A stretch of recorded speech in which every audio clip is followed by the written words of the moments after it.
Good evening, just gone 7 o'clock. Welcome to 4-0 Sunday Live. This is not normally the way we start the stream. This has been filmed earlier on this afternoon. Welcome to Wrexham.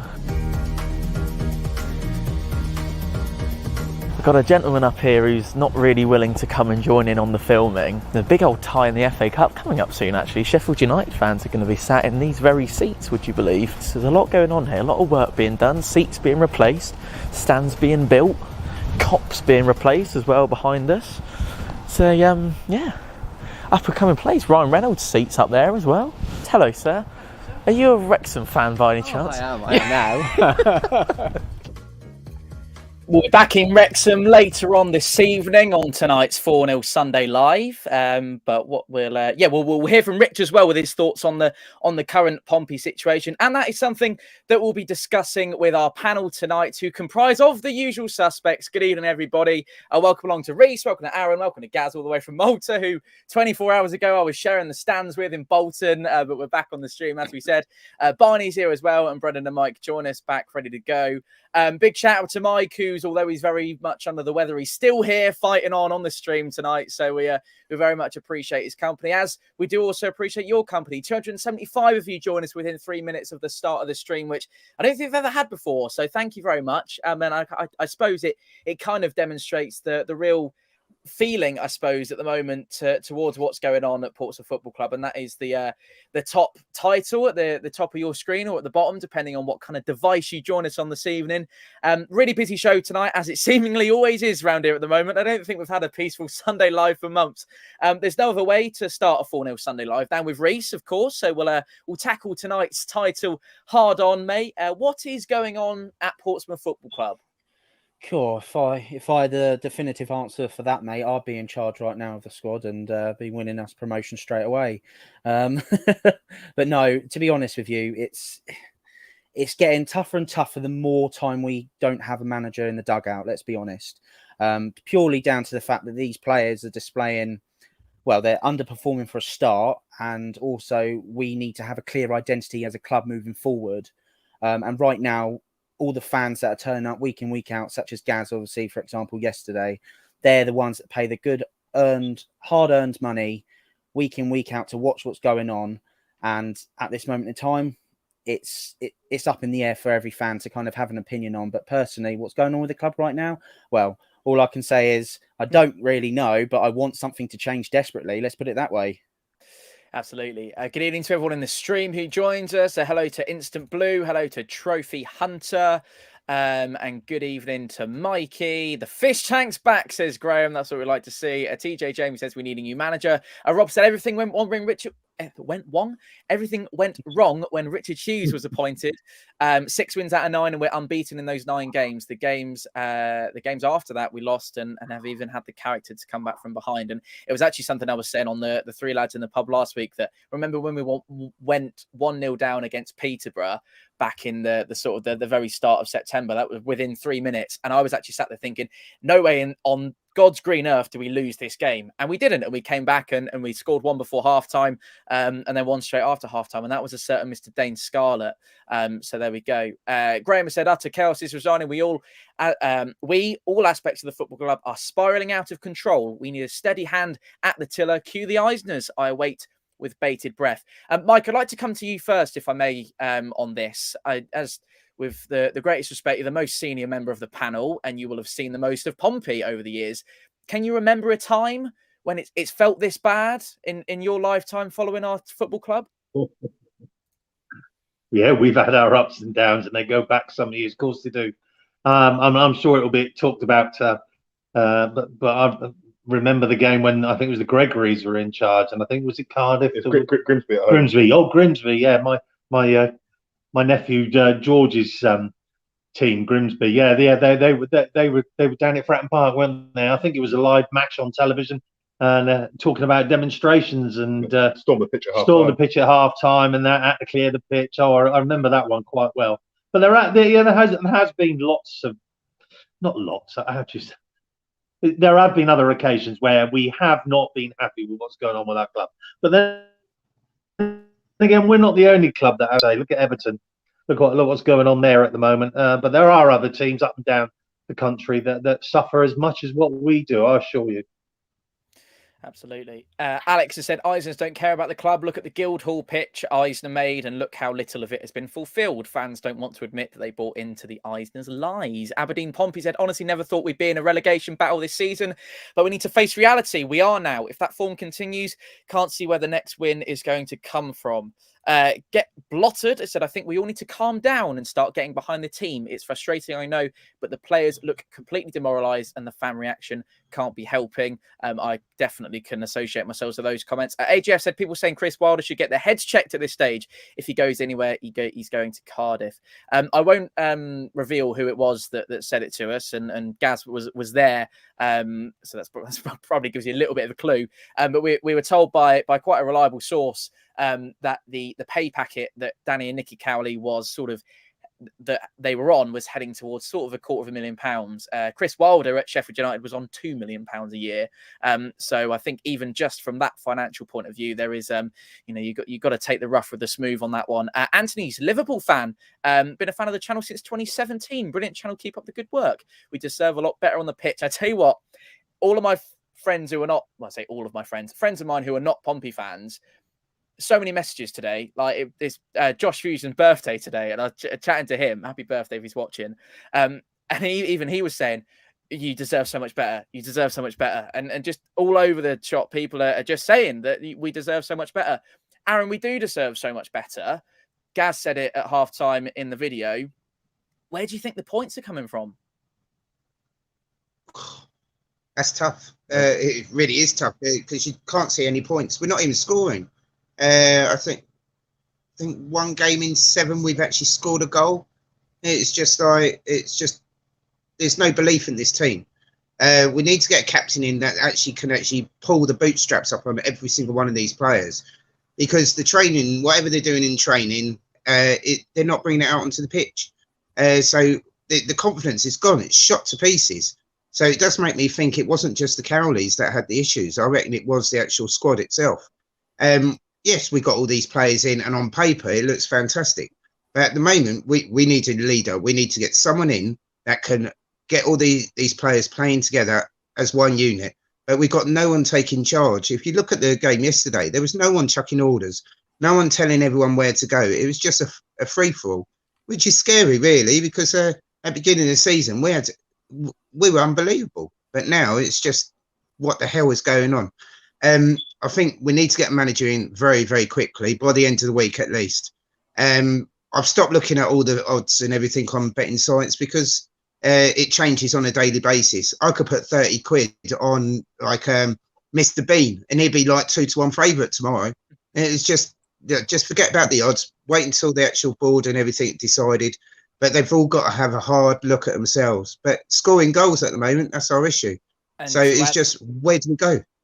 To add to that as well, maybe even the betting odds don't take any notice of, but perhaps even fans saying that, oh, so and so he's out of the running, or oh, so and so's and not, and it's just like, let's wait and see until we get something official. Yeah. And it's probably not really a great idea to be going, oh, such and such is whatever. But speculation is never going to help. Dan very quite rightly says we've stopped in the basics. Luke said, good evening, guys. Watching back, that third goal is painful. They passed it for about 6 of our players and none of them made an attempt to win the ball back. I think that's actually the first thing I said in the video was we've lost our man. Each one of the back four lost their man about 2 times before that goal went in. It was honestly one of the worst goals I've seen us concede in a long time. Pompey Side said if the club gave us some quality, this channel does we'd be top of the league. Thanks for that, Si. I don't know how much Si was paid to say that, but appreciate it massively.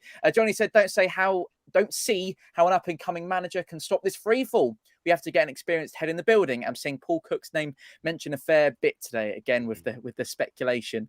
What we'll do very quickly before we come back to the panel is we'll take a brief look back. If you missed it, there's over 400 of you joining us this evening as well, by the way, so thank you for being with us. We'll take a brief look back at, or perhaps we could call it misadventures yesterday. This is the story in a condensed into about a minute or so from Bolton away.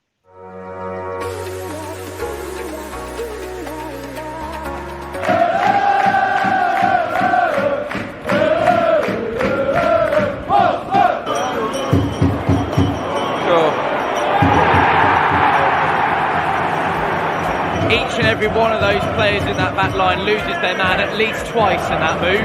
It's actually a really embarrassing day for the football club. I know we're not given, for promotion and stuff like that, but start playing for the badge. I travelled 2,000 miles to come and watch them. Last time was Charlton, 3-0 away. I'm disappointed with these boys here. Give me a half. Give me something, something to look forward to for another away game, And you're never normally this negative. I'm not You normally never normally negative. are. No, I don't think anyone really is about this team, but it's draining me, Yeah. At the moment, if anyone needed a reality check, that's teams on a beeline with League Two. I mean, we say it a lot, but this is Portsmouth Football Club, right? The 1,000 people in there were completely walking out utterly dejected by that. Yeah, it was funny sometimes, wasn't it? Oh, we've had a shot, etc., etc. Yeah. But it's all the time. Eventually, it's just going to start turning. It already is starting to turn people away from this football club. And I've said it before, it takes so much to turn these people away, but it's just it's repulsive. It's really repulsive to watch at the minute. Yeah, really tough day for us yesterday. Graham's politely reminding everyone to hit the like button, so thank you for that, Graham. So is Aaron, thanks for doing that as well. Everyone hit the like button, there we go. George has said, can you ask the panel? Gaz, will come to you first. We've included a couple of what you had to say there at half-time. Are we in a relegation battle? Sam said we're on a beeline for League Two. Would you like to add anything to what you said in yesterday's video? Good evening, everyone. Good evening, everyone in the stream. I said it when they got off the bus. We were there when the coach pulled up and we saw the players come off the bus, and I did some video for Twitter and all that. And as we were walking around to the entrance, I said, look, they didn't look up for it, and they looked dejected when they got off the bus, whether it was a long journey or whatever it was. But we were counting them as well as they were coming off to make sure we had enough squad for the game. But yeah, it wasn't a good day at the office. I honestly don't think we're in a relegation battle per se, only because I know they say games in hand don't guarantee you points. However, they're still games in hand. We win them games, and them 9 points, that puts us up towards Barnsley. Up towards the top, not top of the table, but towards the playoffs. There's unrest in the squad. We saw that yesterday. No leadership, Reece said there, no identity. It's like we've been stripped, of back to basics. The formation yesterday was different to what we've seen before in the past, with different people coming in. Obviously, goalkeeper, Bassie's doing his best as what he can and what he's got available to him. We need a head coach coming in as soon as possible, because at the moment, uncertainty on the pitch, and it's getting a bit toxic off the pitch. Social media now saying about protest this and protest that, it's draining enough watching the game and supporting the club. But then obviously you got fans as well, they're doing their stuff off the pitch as well, which isn't nice to read as well. We're all frustrated fans. We all love the club, but we just have to see what happens. Yeah. Barney, sorry it's taken us so long to get round to you, mate. Appreciate you. And also, I must admit, I forgot to send Barney the link this evening, so I massively appreciate his endeavour to come and join us. Jason said, you simply don't remove the Cowleys with nothing planned. Whoever made the decision is at fault. I would rather an experienced manager pay the money, get promoted. I think that's probably the one that I'd associate myself most this evening so far, Barney. Do you think they did shoot from the hip in hindsight with no one lined up? Good evening, Tom. Good evening, everyone. I think I said it the last time you had me on. I felt that it was a knee-jerk reaction to, yes, a fairly bad run of form, but that fairly bad run of form has become a very bad run of form with even less to hang on to. That in previous games there were still bits of play, bits of possession where you think, there's still some quality in there. That's gone. It's worrying.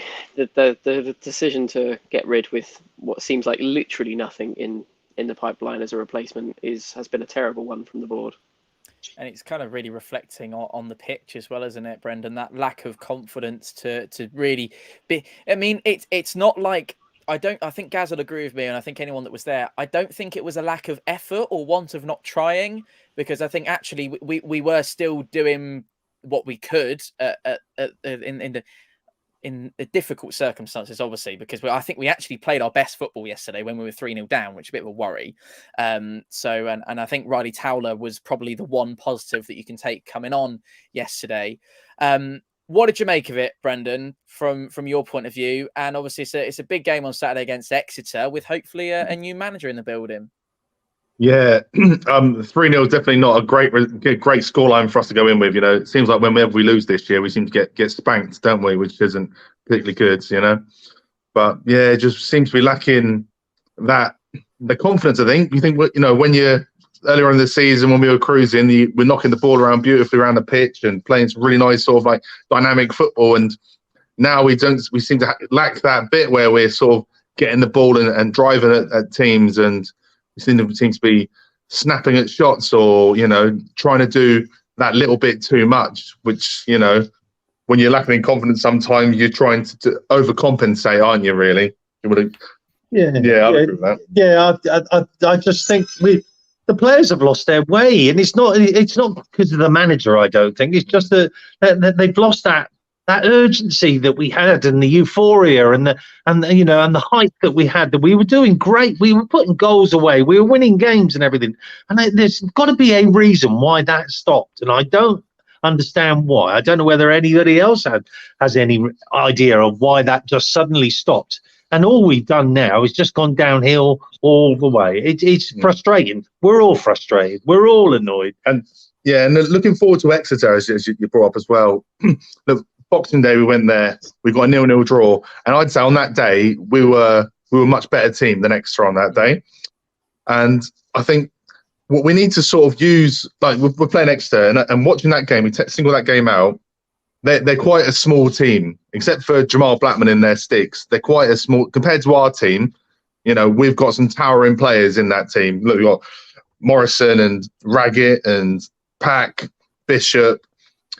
You can say Curtis is he's probably about 6'3", 6'2", 6'3". There's some big lads, so we can assert our dominance on this game and on the other team, which we need to use. When you're lacking in confidence, you need to go in and. You see it on Sunday mornings. You just need one player to go in with a big tackle, and then that lifts the team. It's bits like that. And I was driving home, Tom, listening to your podcast from Friday with Ollie, which is actually a great listen to. If none of you listen to the podcast, I'll plug it for you, Tom. It's a great listen, and you and Ollie come obviously speak a lot. Agree with a lot of what you say. And I was thinking to myself after the car, what can we do to boost our confidence?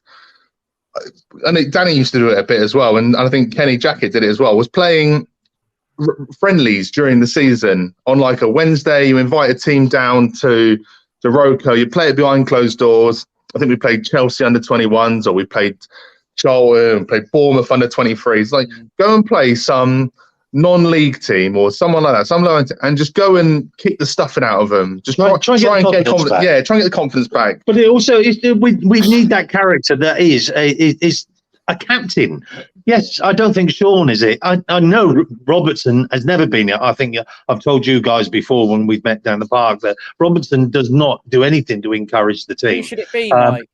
Well, at the moment, I see Pack as the only one likely to be able to do it. But I love Morel as well. Morel's fighting. I mean, he wears his heart on his sleeve when he plays football. He's got a great touch. Obviously, that's why he plays for Wales internationally. He most probably is a player above us, and is Marlon Pat. Those two boys should be championship players, and they are the ones that have got the experience playing in those leagues and then playing in the World Cup. We need somebody to shout and bustle the other guys into give an effort. Just give us some effort. Show us that you mean that you want to play for our shirt. Yeah. Because I don't see it. I haven't seen it for a long time. Yeah, there was a nickname I gave Morel last year when he squared up to some plays. The player was like another foot taller than him. He squared right up to him. I nicknamed him Scrappy Doo. So I thought that's what he looked like. Just got right up to this bloke's face. I thought, this is what I want. I want a bit of fight in the lads, and I think he's a great advocate for that. I think something I would maybe add as well is that Joe Morel was the only one to come out publicly on Twitter and sort of say thank you to Danny as well, and kind of just be that sounding board from a player point of view, which is, definitely captain material. I've got to get through some of these comments because we've got 470 people who join us, and we want to hear from you as much as we want to hear from the gents this evening. This is an interesting one. Danny Cousins said, Eisner silent, Cullen silent, no manager, no senior keeper. This is a shambles, no planning, no communication. Portsmouth Football Club's treatment of some of the best fans in the land is a disgrace. Max has said, we sacked Cowley straight after he made a bit of a dig at the owners at the moment, and with nothing planned, the Eisners were shaken. So there we go. Transparency, said Barry Week. So why are the Islers not responding? Don Switch Light said, when look at the players, they don't want to play for each other. Has there been an argument in the team? Adrian has said the American football formula of owners being silent doesn't work here in the UK. They are happy to take our money, but offer nothing in return. How can we accept this? No win since October 2022. A lot of love for the suggestion of Joe Morrell in the comment section down below earlier on. And Alex has asked, this one's for you, Reese. When was the last time Pack had a good game? Unbelievable start of the season, and he's been completely off it. And I think maybe there's an argument for him being unavailable. There's an argument for sort of, there's been some red cards. He got injured, didn't he? And maybe that stifled his form. But for a man that was performing so well, and it's interesting how the two have kind of gone at the same time. Pompey's performance levels and results at the same time as Marlon Pack's decline in performance. What do you think? And I think you've hit it on the spot just there, really, because obviously it's a team effort with football. And when, individuals are playing well with each other, that's when obviously it reflects on the team. And I suppose the last time Pack had a good game, you could argue the case that he had a pretty decent game against Ipswich, especially the free kick. Yeah. So he had impact on the game itself, not necessarily, boss the midfield at all, but he had an impact and a print for the club. But yeah, I think with results and the way the performance has been happening throughout the season, we're all loving him at the start of the season. But what else was we doing at the start of the season? Loving all the other players. We were listing off all players that have been performing well. And unfortunately, when performances and results dip, that's when individual performances dip. And sometimes you do have individuals that do stand out and you kind of compliment them as an individual basis. But unfortunately, with a club like ours, when we're not performing, everybody stands out from it. Gaz, one win in over 4 months. We're actually live on the 85th day since Pompey's last league win. No open play goals in our last 7 matches. A severe lack of evidence that me and you both saw to even suggest where the next goal was coming from, let alone a win. I think the major question is, where do we go from here? Well, obviously we need new players coming in to bolster the squad that we've got. We're conceding so many silly goals. I saw it on Twitter. Someone put a Benny Hill theme tune song to the first goal, and it's exactly how our defending was summed up. We just couldn't get rid of it. It was a good save by Josh originally, but it was just the defending after that. We were just watching it, hands in head, thinking it's going to go in, and it was just a matter of time when it was going to go in. I think it's going to start from this new head coach coming in at the moment, because until we know who it is, then we'll know his style of play. And then obviously from them, we'll have an inkling of maybe we'll get our identity back. Obviously, we need to bolster up front because at the moment we're not scoring goals. We need some people that can cross a ball. We need some people that can hold the ball. How many times yesterday did we try and count just 3 passes between me, you and Dylan? And it took us about 20 minutes for Pompey to string 3 passes together. It's just an embarrassment. It was the state of the pitch matched the state of the squad yesterday. So there's a lot of work to do, and it should be starting. It should have started last week. In 1 week we've gone out of 2 cups and we've lost a league game. We're in trouble. We'll make no bones about it. The squad is in trouble, but we can get out of it once we start getting things put into place, and we need to happen soon. I'm expecting an announcement tomorrow. I was hoping today. I was hoping to get off the plane and think, oh, they've announced him. The Messiah has joined. Here we go. Maybe tomorrow. It has to be tomorrow. Otherwise, we can't go into Exeter with Bassi. Bassi's taking training tomorrow. He's probably thinking, how long have I got to keep doing this? I've got my other job to do as well. It's like, we got to put things in place, and it needs to happen soon. I know we'll be wanting it to end as soon as possible. And you do feel for Bassi, don't you? Because I think he's a good guy and he's been chucked in right at the deep end. Welcome to the 496 of you that join us across YouTube and Facebook this evening. Thanks for being with us.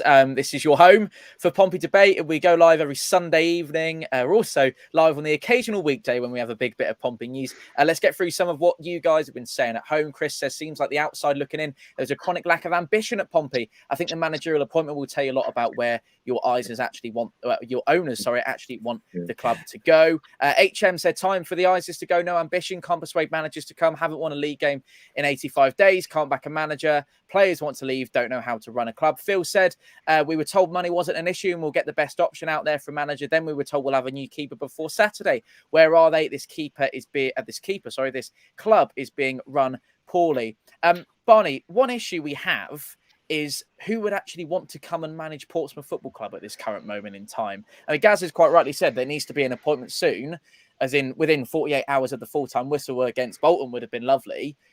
But it's not an attractive job opportunity, is it, at the moment? No. I'm starting to lean more and more towards the need for an experienced head. But an experienced head is going to cost us a lot of money that I also don't see the Eisners stumping up for. When we first sacked the Cowleys and when we brought the Cowleys in after Kenny, I thought we needed someone like them, someone that's on the younger age of the manager's range, that's positive and plays modern football. And, well, it didn't get us very far. So with a bunch of lads that seem to be unmotivated, undriven, it's got to have,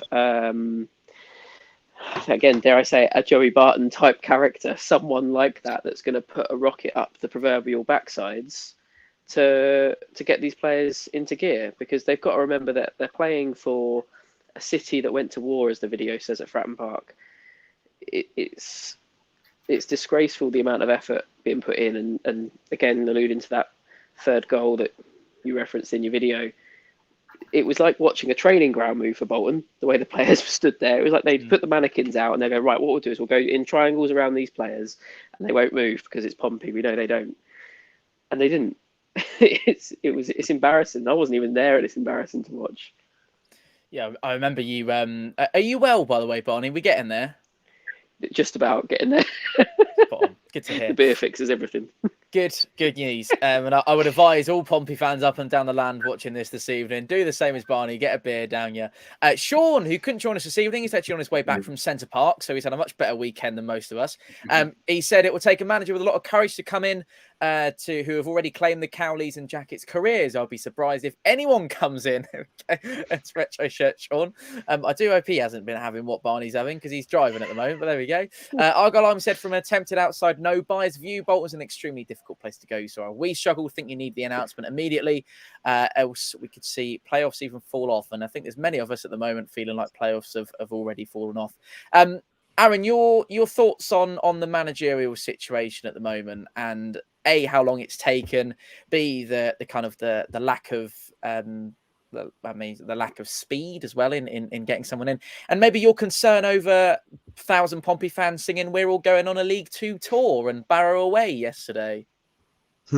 Yeah, management thing is scary. I heard on the grapevine that 2 people were interviewed last week. I think there's another couple to interview next week. I've changed my mind. I do not want Wilder in. Be lots of comments now saying, "Oh, we'll need Wilder." I don't want Wilder. I think what we need is, well, the Eisners are going to pay as little as possible. So, ideal candidate that I've been researching last week is Ian Foster, who managed the under-17s of England, who won the World Cup. So he's managed, well, he's the assistant manager. He's helped with Phil Foden and all of them boys and everything there. Yeah, he is up and coming. He's been in the background in several places, but I think either him, Liam Manning, will probably hit the bill more. It's scary that we haven't had an announcement or anything, but no news is good news, as they say. But we will need to have something in place by, I think the earliest will be Wednesday, latest Friday, because we can't keep going through this. We need the manager there, or the coach, whatever you want to call him, because otherwise we're just going to get low and low. We're 15th at the moment. If we keep losing, we need to actually get someone in quickly to get some players in. Like, we've lost our keeper now as well, so we've now got Matey in the goal, who's only actually played 5 professional starts to his career so far, and that was in non-leagues as well. So he has played for us in the cup games and everything for Papa John's, I think, but we need to get some players in quickly, and a manager needs to get in ASAP. But I think it's going to roll on. It's going to be very quiet. the Eisners won't announce anything because they're letting Cullen run it. He lets him run the show in England, and he reports back to the Eisners. So, yeah, but something has got to be drastically in place. But at the moment, I'm actually looking at Foster. I would like to have Foster in because the way he's actually helped with his tactics and everything as well. I think we need something in quick, very, very quickly. I think the concern is that most Pompey fans can kind of see what's coming and know that might not quite be enough. And they're well, I suppose I speak impartially as best I can, but I feel like that's kind of reading the room. That's how most feel. Fournil, how are you still getting the motivation to do this videos? I would lose it by now. I'll tell you what, I was debating it with Gaz stood outside that hotel yesterday. We were quite close to it, weren't we, mate? We weren't very happy. What was I about to go to? Yes, that's what we're about to go to. There was a comment on here regarding something that I did mention to the gents before we went live, and I'll come to you on this one, Reece. George, you said, can we just talk about those Morrison comments with Cambridge? And I'm sure Barney can give us a little bit of Cambridge insight as well. What did you make of what he said? I think he said it's still got a special place in our heart, in my heart, something along those lines for what he was saying after the game. What did you think? Well, I think it wasn't a definitive no in regards to returning to Cambridge, was it? Let's put it that way.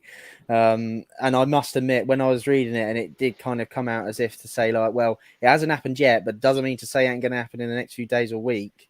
That's what I got from it. And I don't think I'm concerned by the player leaving, no disrespect to him, but I'm more concerned that if he's the first one coming out and speaking about leaving, how the others are feeling. Now, off of performances, of course, as everybody's done tongue-in-cheek many times in the last couple of weeks, talking about all our players, saying, oh, he can go, oh, well, he can stay, he can go, sort of thing. It's not that I'm worried about. It's actually, it kind of answers what we've been questioning for many weeks and many shows, that the team dynamic, and has there been something that's been happening within the dressing room, even without the managers in place? It kind of gives us a bit more of a hint as to not everything's all gravy within the team dynamics as it is. Mm-hmm. Absolutely. Jack has said, tuning in from Vietnam, even on the other side of the world, Pompey still managing to ruin my weekends. We did a manager announcement and a couple of key signings in time for Exeter as a minimum. As promised, we're going to go back to earlier on today. I went to with Richard and Owen to Wrexham Stadium. That's very much an up-and-coming place. We're chatting to Richard. He watched the game yesterday, and here's how he felt about what he saw. We are off the back of a dismal day on the road following Pompey. Myself and Owen behind the camera were there yesterday. Rich is with me. He's brought us to lovely, beautiful, sunny Wrexham, and we're at the racecourse. Evening. There is obviously a bit of a sort of a tie to Wrexham and Pompey in terms of the fan ownership and saved by the fans and that whole story. There's quite a few similarities. It is, and so when we came down the Mole Road, showed Tom all the bricks that had been purchased from the fans, all their names put on, for all the money that was put into the club and that. So it's a massive, it's a great turnaround, and it is the thing of people supporting a local team. And I became a member, obviously still got a season ticket for Pompey, but became a member because it's the only way on a Tuesday night you can get a ticket. It's good, and it goes to show FA Cup, 4,500 go to Coventry, put in a fantastic display, and hopefully next year they'll do the same in League Two, but hopefully we won't be playing them in League Two, because it'd be a blinking disaster. I've been in what used to be the border stand back in the day, and you've got so many families with young kids and that, and it's just bringing them up. It's like next generation of Wrexham fans. Obviously in the background there you can see I'll put a throw over on the screen of what they're actually going to be looking like. So that's of that. Obviously the old Cop, used to hold about 9,000, and I watched Wrexham beat Arsenal. We were all there with the lads in the background. So it's good. Thoughts on yesterday? Dire. Absolutely dire. And you mentioned on the stream about, was it the right thing for Danny going? I don't think it was the right thing. Look at Bassey now, 3 games, 3 defeats. Yes, the team were going to always put a display in against Spurs, which was inevitable, but you'd have thought they'd have bounced back and actually put a display in yesterday. There we go. That's what Richard had to say following yesterday's dismal display, as he described it. Brendan, Mike, we'll just come back to you on the maybe the managerial point. How would you guys fall either side of the line? Because I feel like at the moment there's kind of people saying we don't want any footballing dinosaurs, which I completely understand. But then there's people that you're kind of linking. Well, we don't want an up and coming manager because that's already been tried and tested and hasn't quite worked at Portsmouth Football Club. So how are you guys feeling about the split? Are we going for a more experienced guy who knows the place and can do the rounds and can motivate this group of players, or would you like someone who's up and coming? I don't know if they're actually with us. I think they haven't moved for a second or two. Can you hear us, guys, or are you?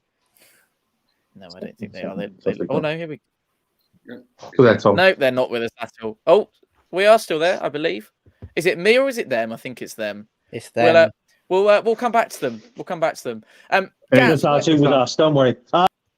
We'll take them out for a moment or two. We'll ask them to do it. Oh, they might be back now. Are they back? They're back. Gents, yeah, we're here. Experience or youth? Yeah, we're chopping and changing all over the place. No. Yeah, okay. Gaz, experience or youth? I mean, at the moment, I'll take anyone if I'm honest to get through the season. Just get someone in place. Up and coming, you might be hungry. You might have some new ideas that we haven't seen before. If you look at a dinosaur, someone like, Sam Allardyce, he's a dinosaur, but he's a very good manager. I'm not saying we're going to get Sam Allardyce, to say I haven't heard anything in the grapevine, obviously. But maybe a name that we're associated to, because then we have a bit of a track record of that person. The only problem is that managers, unless you're buying them off a club, the managers that aren't in a job at the moment are out of a job because they've either been sacked or they've left the club. They're not happy at the time. It's as we alluded to yesterday. Who would want to take over Portsmouth Football Club at the moment? So we have to look at other options. For me, a hungry up and coming manager, someone like the team, for me, it would work. Because you never know. It's all up in the air, and we all have our own opinions. I just want to see somebody in place, so then we can start concentrating. We're in a January transfer market at the moment.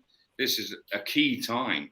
I mean, if it was in February, then it's a case of the squad is what you've got. You can't build on it. That's it. You work with that's what Danny had, didn't he? We said, Danny to the end of the season. Once Kenny left, then you'll get a window. At least now we've already lost 12 days already since Danny left, and we've got Tyler in. That's it. Which he did have a good game yesterday. Move on to you. But yeah, we need someone in tomorrow, and we need someone for me up and coming. There's a lot of love for the dog, Barn. Graham said love the dog. Barney's dog for manager. Beautiful looking greyhound. Sign the manager for speed on the wing, says Graham as well. Love a little bit of that. I don't know what on earth. Oh, we've got another dog. So I wondered what Aaron was doing there. I thought that was just you again like that. And Neil Warnock. There's Can we answer that question? Yeah. Gents, are you back with us? Can you hear us? Yeah, we are. Sorry about that. That's It's been a signal drop out in and out. Sorry, mate. Phone was getting roasted. I had to change assets. That's all right. Can we answer the question that you were originally asking us? Because we're sort of lined up. Brent's going to go first. I was about to say, experience or youth? How'd you feel? I'll be honest. I think a similar sort of vein in what we sort of got Danny. Someone who has got, because he was a very experienced manager, but maybe not just in our sort of our level, sort of like League One champion, did a year in the Championship, then come through all the way through the division. So someone in that sort of ilk, I think. So if we're going, we need to think about at the same time. We can't go thinking that Steven Gerrard's going to turn up because he ain't, is he? You need to think realistically, not just think of budget at the same time as thinking about who's right for the job at the same time, because there's no point throwing big names out there because half time they're going to turn up, are they? That's why, as you said about Wilder, he's like £2 million a year. We ain't going to afford or pay £2 million a year for a manager. So I think in the ilk of maybe the name's been thrown out, Manning's been thrown out, Foster's been thrown out. Someone like that will do me perfectly fine. What you, Dave? Yeah. One of the best things I heard on Twitter today was that Neil Warnock's possibly going back to Cardiff City. Well, good on him, and hope he does, because I don't want him. Then I totally understand where Aaron's coming from with Mr. Foster. Yeah, I've looked at him quite a bit as well. I do like the sound of him, but is it his time to come to our club? Not sure. Manning, Manning, I hear what everybody says. Well, a lot of people say about his failure at MK Dons, but also people have said he had success at MK Dons. Well, was it his success or wasn't it? I mean, there's lots of ifs and buts about that. Going back to Mr. Wilder, yeah, Mr. Wilder's going to cost us a hell of a lot of money. So that's up to the Eisners whether they want to spend it. People are also talking on the chat, and I've been reading the comments going through about Mr. McCann from the old Hull manager that he could possibly be one, but is he going to be as much as Wilder? So what we're going to do? We're going to go for the young in career sort of people, or we're going to go for an old one? No, we won't go for Warnock or anything. Pay lots of money. What else? What other options are? I know there's that list that the news put out, but I don't know where they get their information from. I presume from betting, but. No, I'm the same as Gaz. I want this done tomorrow. I want an announcement. I want us to move on. I want us to move on quickly. Let's get somebody in that we can all get behind and get this club moving again. I think there's also a little bit of concern among the fan base, and definitely concern from my point of view, and I know that's probably shared across, and I'm sure we'll get a lot of nodding heads after what I'm about to say, but actually 3 windows worth of Danny and Nicky Cowley players in the building, and all of a sudden he's then gone. You don't really give the manager coming in very much option to chop and change. You've got quite a stagnant group that's been built over a long period of time as well, so that's a bit of a concern. Right, so what we're going to do then, in just a few short moments, we're going to be welcoming in a very special guest. He's not really a guest, he's a bit more of a resident. But before we do so, let's hear some comments from what Sam had to say at halftime. This little clip's gone far and wide over Twitter over the last 24 hours, and quite rightfully so. I enjoyed speaking to Sam at halftime. He's always very honest. And here's a little snippet. If you missed it, you may not have done. You may have seen it. But it's worth a reminder as well of what he had to say. There needs to be a wake-up call, because where are we now? 15th. Look to the fixtures. We've got to play Barnsley. We've got to play Peterborough. We've got to play Plymouth away. That could be double figures. Like, do you know what I mean? We've got to play all these teams. Where are we getting the points from? The state of the club at the moment, it's really worrying. It's got to a point where I'm not angry anymore. I just don't care.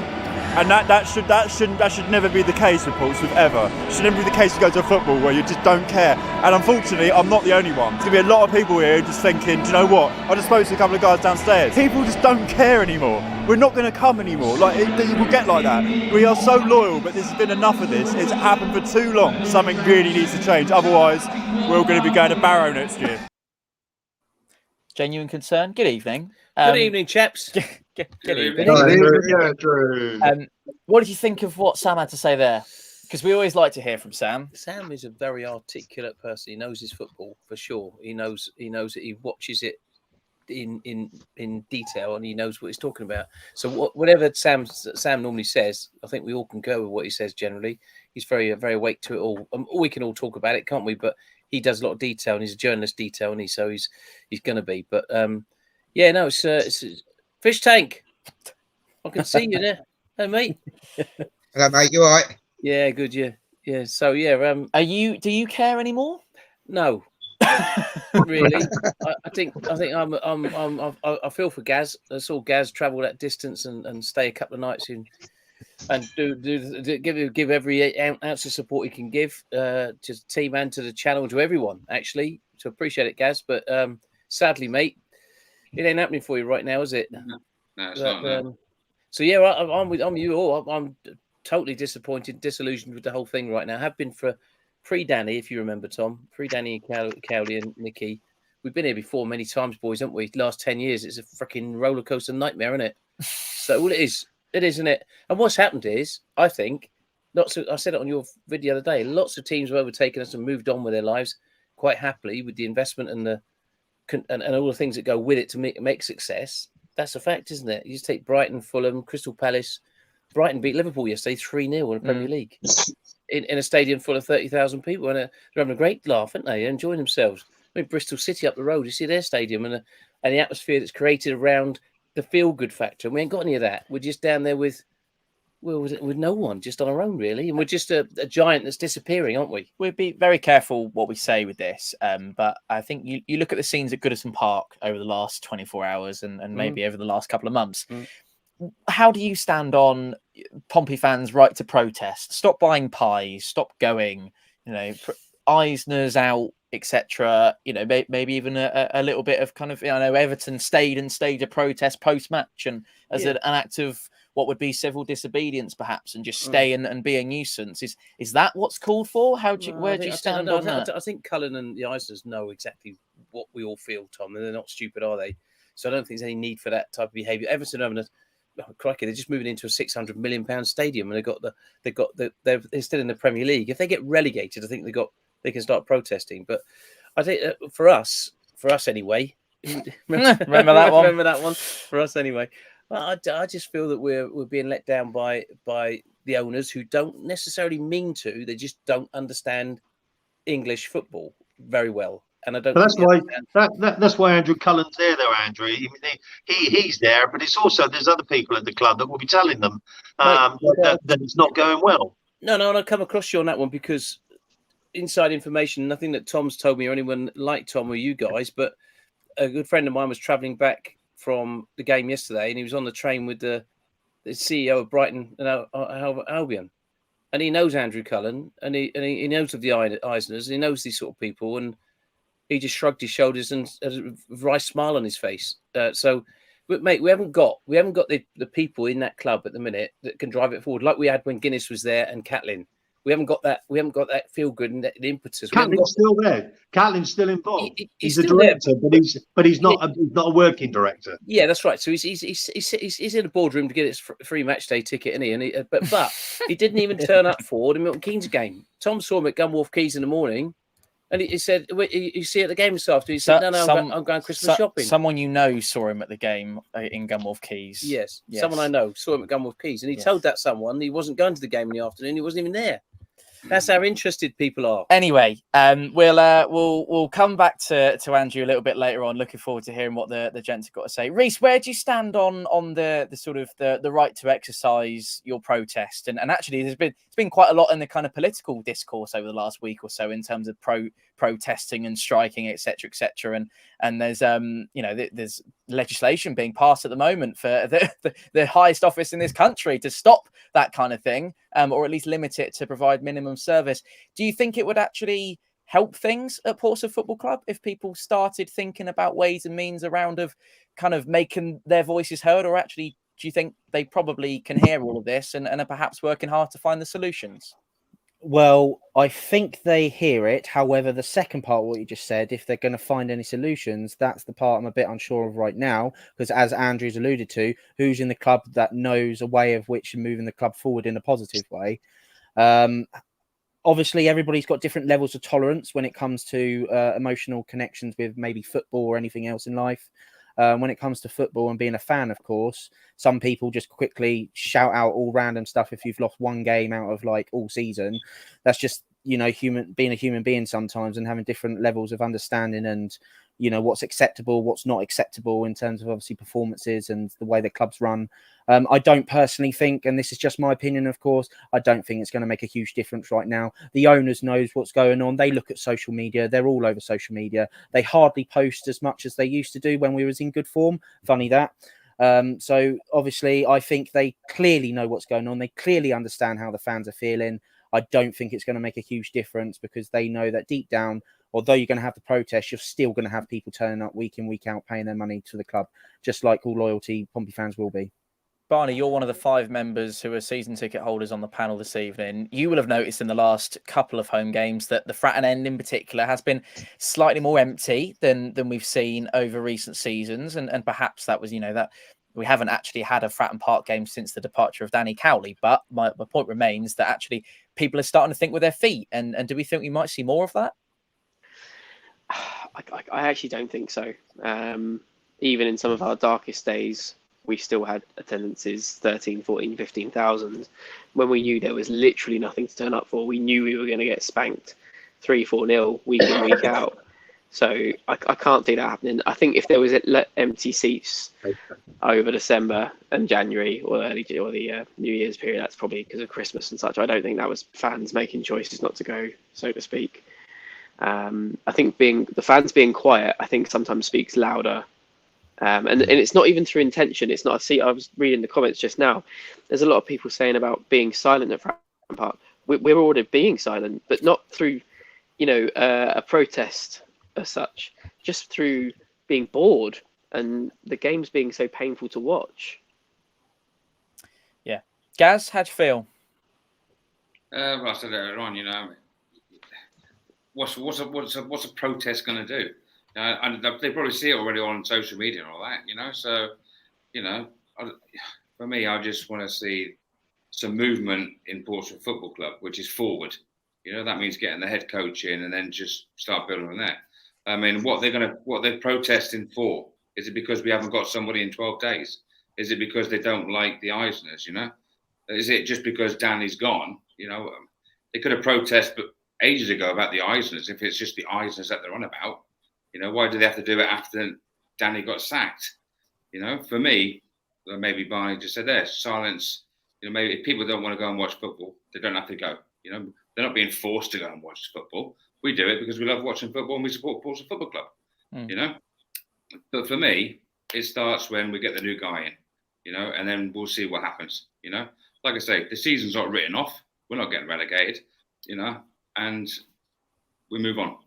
I think also a lot of this discourse comes at a time when we don't have a manager in the building. I think that's really important to remember as well, that, it is kind of, we're a sinking ship yet to be bolted shut, aren't we? As a kind of a nautical reference for this naval orientated football club. Alex has said they don't care. They thought they could fluke a promotion in their first 2 years and then sell the club when it was in the Championship. Tornante are an investment firm. Wake up. Adrian said, and this is the issue, we are being taken for granted. Our owners are laughable. Blake has said, I don't even expect us to match Ipswich's spending. Just want us to spend a few quid to build a squad to compete. Whether that's to compete for playoffs or promotion, I don't care. Rob said we had a strong team that won 6 out of 9. Rubbish players don't become good, but good players become rubbish if there is a cancer in the setup. This has to be addressed and answered.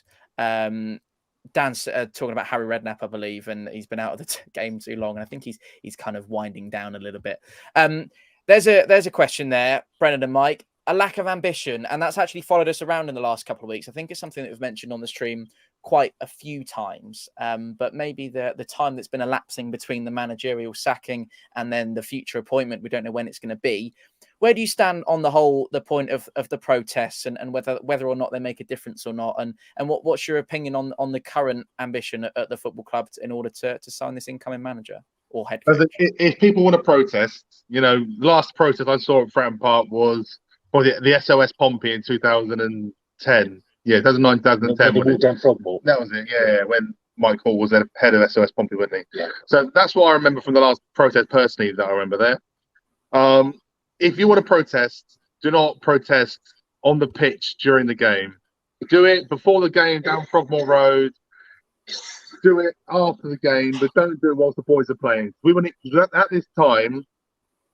Yes, we're Pompey. We get behind the boys, and that's the way we live, and that's the way I've been brought up, and that's the way that things are done around here. You get behind the team. Look, I just bought a ticket to Fleetwood. That's back in the boys. A Tuesday night going up north, which I'm looking forward to now. But I'm gonna go. I'm gonna sing my heart out for these lads and get behind them. Just don't run on the pitch during the middle of the first half.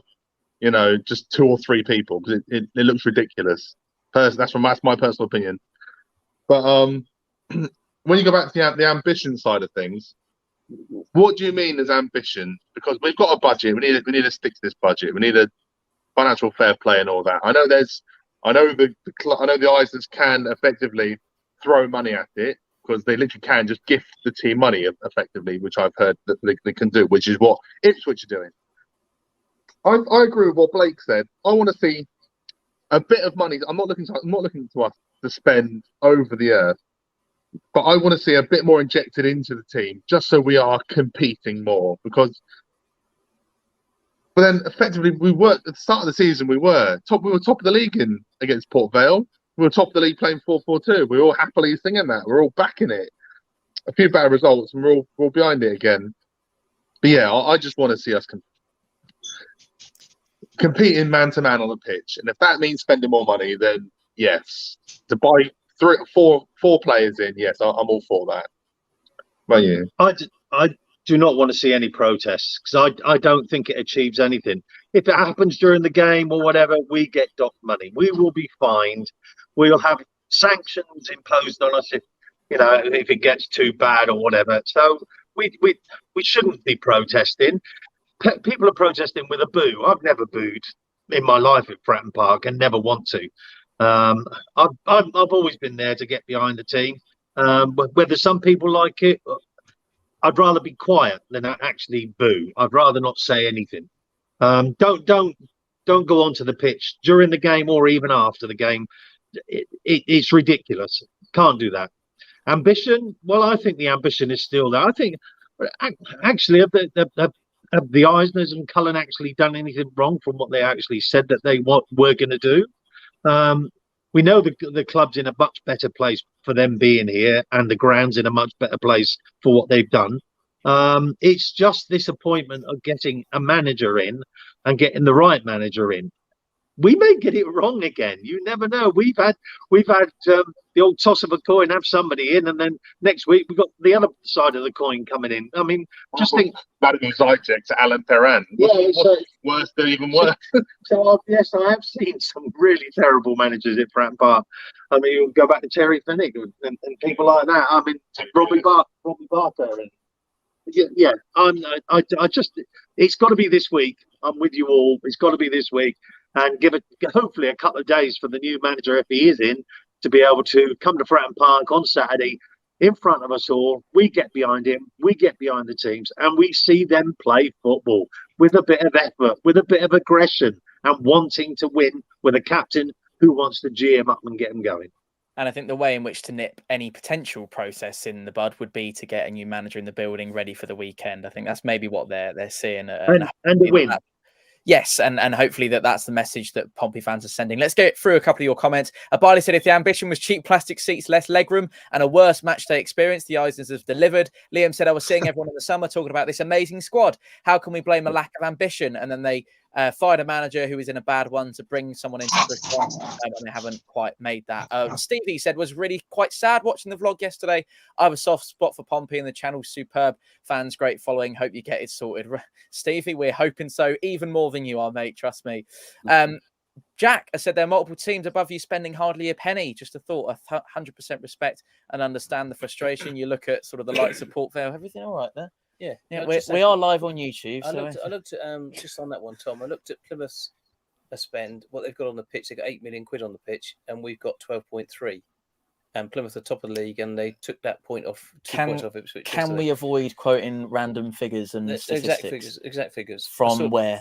On Google today. On Google, right. Well, let's avoid Google figures then. Kane said, I think the squad strategy is a problem. Money doesn't have to be thrown, but a competent player recruitment with permanent signings would give us more hegemony in the squad at the very least.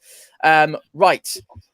Gents, 556 of us in the stream this evening, plus this wonderful panel. I think we'll take a breath and move on. We'll probably end up talking more about the current situation. I just wanted to spend the last little part of the stream looking ahead towards the Exeter City at the weekend. And I know an awful lot of what's going to happen will be completely dependent on what we end up doing in this week and seeing who we can bring in.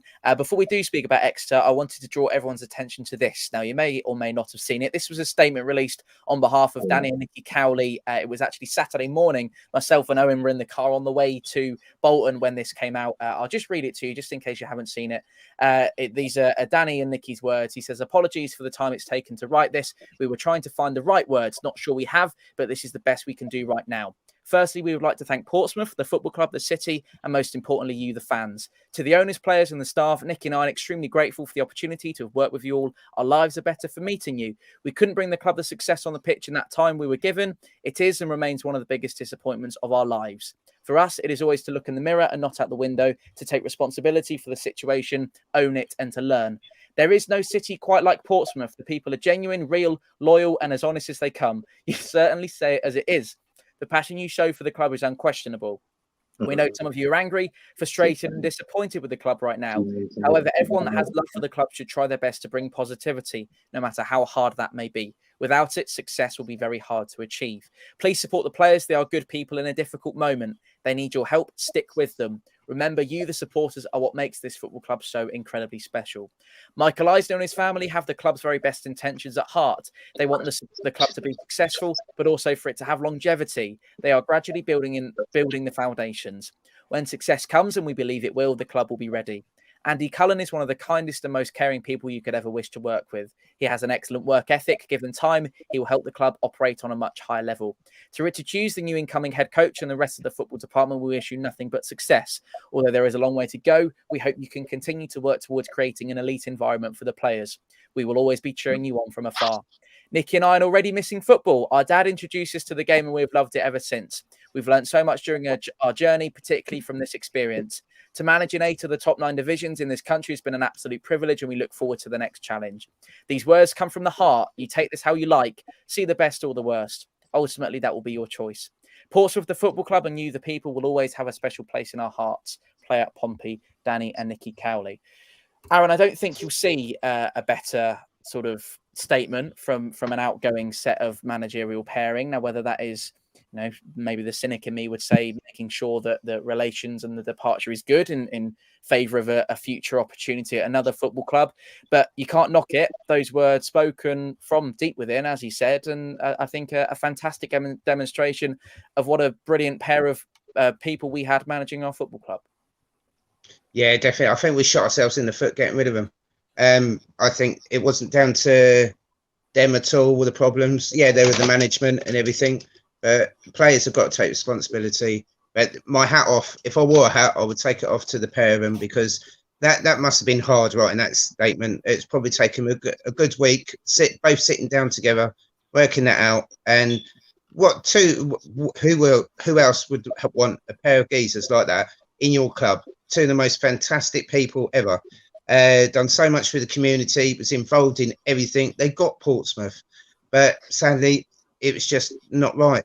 They got their own players in after the 3 transfer windows, but beginning of the season, it was fine, but it's just a mismatch of players.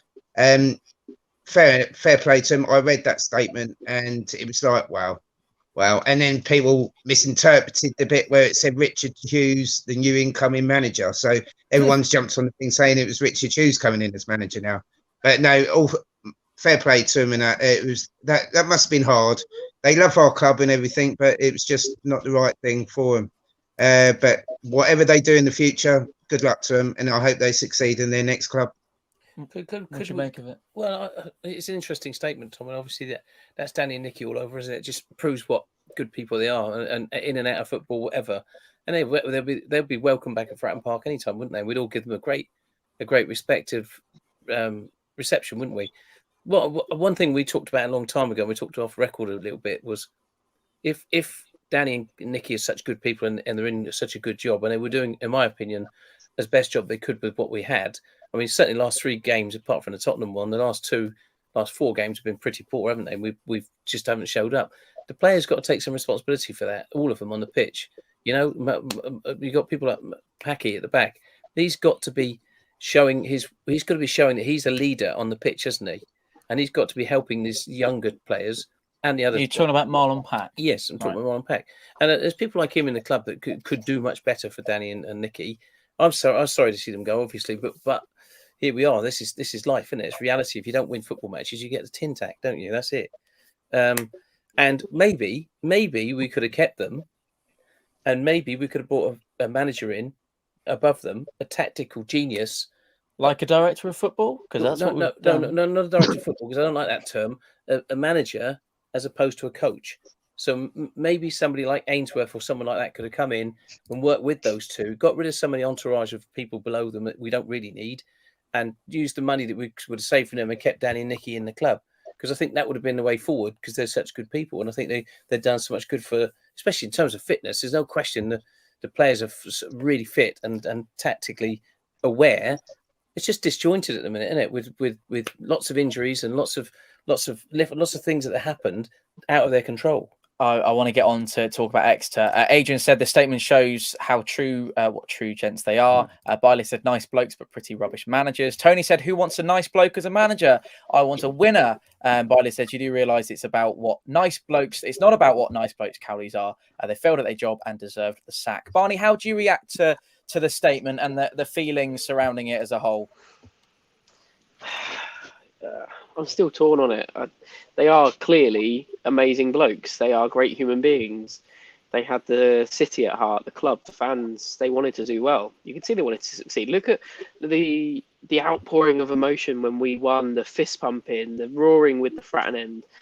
You want more days like that. You know, we were there at Port Vale, like someone said earlier, chanting at top of the league, playing 4-4-2. How does it crumble so bad? It's beyond belief almost. So yeah, I repeat what I said earlier. I think we might have pulled the trigger too early. Gaz, let's talk about Exeter. If you want to speak about the statement, you're more than welcome to. What do you expect from the weekend? A team that, let's bear in mind, are unbeaten in the league since we last played them on Boxing Day. Yeah, I think we've said enough about the statement. You know, Danny's a nice guy and all that, and same as Nicky. And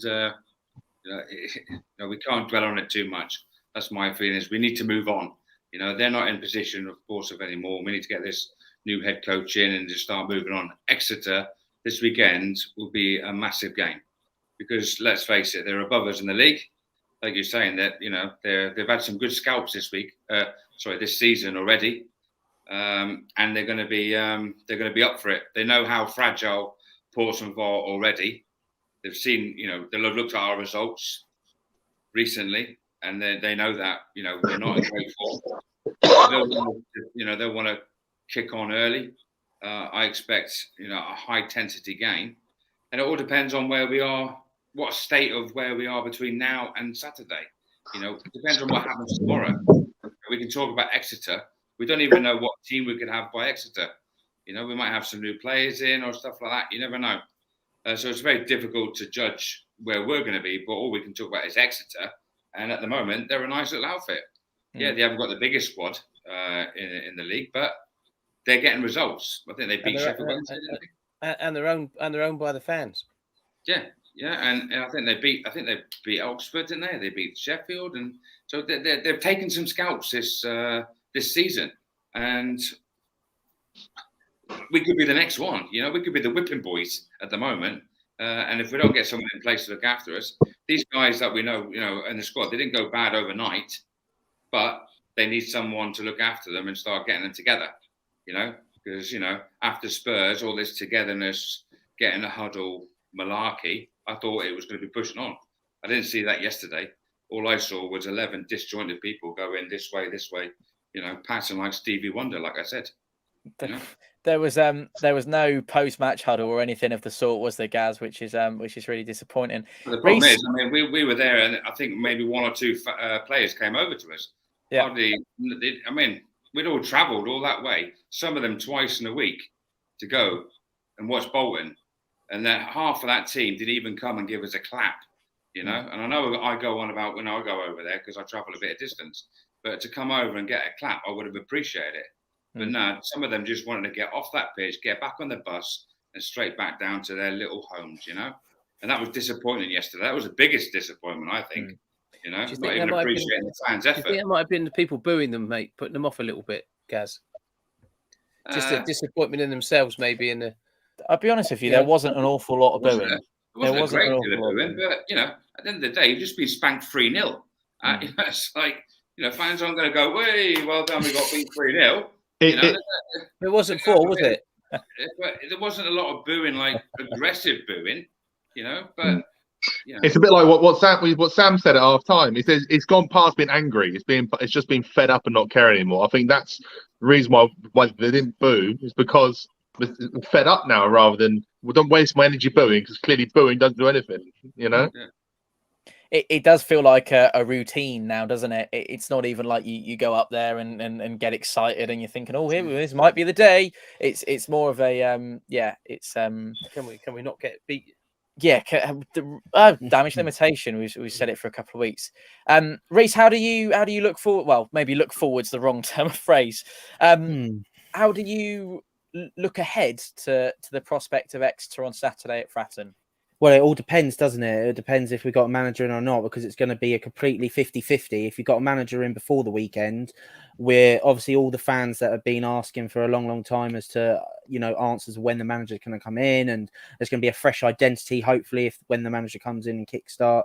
So if he comes in before Saturday, I can see obviously everybody getting behind the team from the minute go. However, with the recent performances and everything we've discussed many, many times, I do believe it's going to be fairly quiet, especially where I sit in the Fratton end. I've got people left, right, and centre talking about, oh, nobody's singing, oh, it's dead here, isn't it? Nobody's getting up and chanting and that. Well, that's due to the performances on the pitch. And obviously, you could argue the case that the fans, obviously, should be getting behind the team no matter what. But with what's been going on, but this is a glorious chance to be back at Fratton Park, change our fortunes one way or another. And I say all this in hope, of course, which is what we've all got to have. For a moment there, I thought that was a Tyrannosaurus Rex walking across the screen. Aaron, let's kick things off with a score prediction. Looking forward to Saturday, and then we'll go around the loop. No, I reckon we're going to lose 2-0, or if we've got a manager in place, we're going to win 1-0. Actually, we went to Exeter on Boxing Day, didn't we? Away. And I thought that was one of the best performances we put together for a long, long time. It wasn't difficult to be very good based on the last couple of weeks. But Tom, the point is, the bar was quite low. The point is, we did play really good football, and from what I hear from Sheffield Wednesday and other fans that I know, they've said they're a very, very good team. Derby have said the same thing. They're a good outfit. We know they are. They look like a good outfit against us. We perhaps, I think we've got to give them a little bit of credit as well, because they're all, we said before, they're all little fellas at Exeter. They're all my height. I was about to say, and we've got giants. So what do? You go down the wing and whip the box of ball in. I was going to say, knock the ball up high, don't you? If anyone's watching this, if by any chance anyone sees this, get the box loaded with crosses. Just get it in there, and we might actually score. So we'll see. Just get those crosses, and you got some big fellas in there. Well, Robertson won't be there. Your Raggett. Well, I don't know if even Morrison will be there. The list is quite short, actually. No, they're leaving, are they? Well, I'll tell you about that later on. But I mean, we are a team of tall players, aren't we? That's absolutely the point you're making. But are we sitting here, Tom, tonight? We are sitting here worrying about Exeter City at Fratton Park. Yes, that's very much so. That's the biggest concern, isn't it? Yes, I think we are. Score? I got a feeling we're going to hammer them. On. I kind of go with the previous prediction. If we haven't got a manager in, I'm terrified. If we get a manager in, I think we could scrap a 1-0.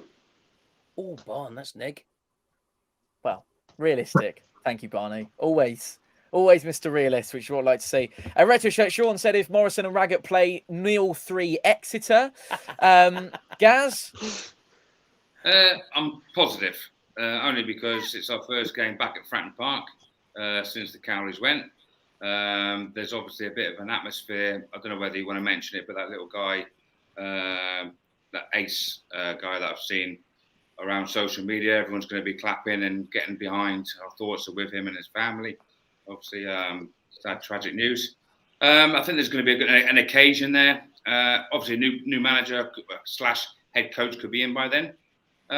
And we're desperate for a win. So why can't it be Saturday? We know that there's a squad in them players somewhere. It just needs to come out somewhere. And what a better place to do it than at Pompey? Obviously, if we go on and win, does that change? Is that a defining moment of changing our season? Through past results, it's a start from where we were today, from yesterday. We need to start somewhere. So I think Saturday could be the place to start. So I'm going to go with a confident 2-0 win. Yes, good. I was about to say, Gaz, what was I about to say? I can't remember what I was about to say. Something twigged in my mind. I was going to... It will come back to me in a second. Brennan, Mike, thoughts on Saturday? Maybe it's... Oh, that's what we're going to go through. So before we do so, 4-0 written all over it from Poppy Yoshi. Kane has said 4-0 all day. Liam has said Pompey win 1-0, whether we have a manager or not. Barry Weeks has said 4-0 Colby, hat-trick and Raggett. Mike's going to settle for a 1-1, that we get a goal and a point. Woohoo. Lovely. Maybe this one is probably the one that's important to mention. Hart says win, reality says defeat. What's the reality in your mind, Brendan? Well, I need to look at this now. The club needs to look at it. We've got 23 cup finals between now and the end of the season, and they need to be treated like that. We need to be up for every single one, and that's just not that's the fans as well as the players. I know it's I'm going a bit off topic. At the MK Dons game, as Ree said, it was, or even Charlton, it was quiet around Fratton Park. There wasn't a buzz that we normally have. So, reality, with Exeter, yes, they are a tough team, but after seeing that, the good performance we put in away on Boxing Day, I think we can nick this. I think I'm just nicking against Exeter sounds terrible, but I think we can nick this. I think we can win 1-0, 2-0. Oh, no, 2-1. We'll concede first. Right, if there's no manager in, I reckon it'll be down to our 0-0 draw tactic. Scoreline again, 0-0. If the new manager comes in, I can see us winning 3-1. But you got to play Morel, Pack, and Thompson in the centre of midfield. You've got to play 3 in midfield, 4 at the back, and then 3 up front. Well, guys, I think what we're going to do is not protest. We've got to get to Fratton Park on Saturday. We've got to be loud. We've got to be noisy. We've got to get behind the boys. We've got to give it the atmosphere that Fratton can give. Exeter will bring a few. They'll have 1,200 or so, won't they? And they'll make a lot of noise because they look like they're going to get a scalp, but they feel like maybe they would. So if we can get behind the team the way Fratton Park can get behind the team, I think give them a little bit of confidence, give them a little bit of a boost. And if we can all, instead of being downhearted about it, manager or no manager, we've got to get behind the boys on Saturday and we've got to win that game. That's what we've got to do. Yeah, absolutely. Gaz alluded to it, and I've seen some of the comments, and I did want to find the right time, and I wanted to make sure that we'd all chatted about Exeter before we speak about this. And what we'll do is we'll mention this, and then we'll quickly head to the promos for the games that are coming, and then we'll come back and say goodbye to everyone. But yeah, really sad news from the Pompey fan base. Young lad called Ace. He's only 8 years old, and he sadly passed away. His heart stopped just a day or so ago. 8th minute at Fratton Park. We're hoping, and we're going to spread the message as far and wide as we possibly can, and we have been doing over Twitter. I know us on 4-0 and 3 lads in the pub as well have been making this as clear as we possibly can.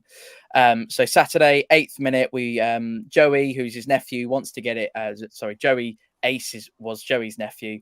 Wants to get Fratton Park rocking so we can hear it from the skies. We're sending all our best to the family of AC Rewcastle. He is one of our own, and we'll be looking forward to celebrating his life, and will hopefully his family enjoy the moment and cherish that moment at Fratton Park on the 8th minute. And we want to invite all of you watching the stream, if you're at Fratton Park on Saturday, to join us in a minute's applause in memory of Ace. Right, let's have a look and see what's coming up here on Fournilwritten all over it over the next few weeks.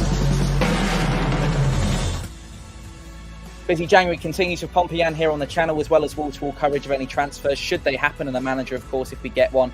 Exeter City, as we've been mentioning, make the trip to Fratton Park in 6 days' time. Since our last, as I mentioned, since our last draw against them, they've remained unbeaten at Fratton Park. A double header of away trips sees us against Fleetwood and travelling to Peterborough United 2. High-flying playoff hopefuls, Barnsley will make the long trip down from Yorkshire to Pompey on the first weekend of February, all before that blockbuster League One tie between the Pilgrims and Pompey at Home Park on Saturday, the 11th of February. I've also got a Tuesday night welcoming of Burton Albion, who recently got tonked 4-0 written all over it by Shrewsbury at the weekend. They make the trip down on the 14th of February. Thank you to everyone who's joined us live here on the chat this evening, and also to the panel as well, and to you at home. We appreciate you watching. Any final closing words?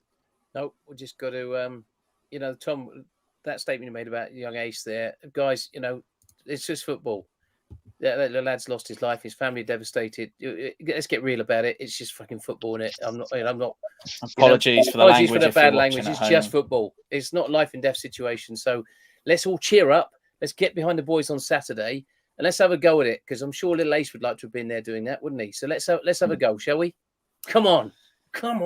Thanks everyone for watching. We'll keep the faith. See you Saturday. Play at Pompey. Thanks, guys. Keep the faith.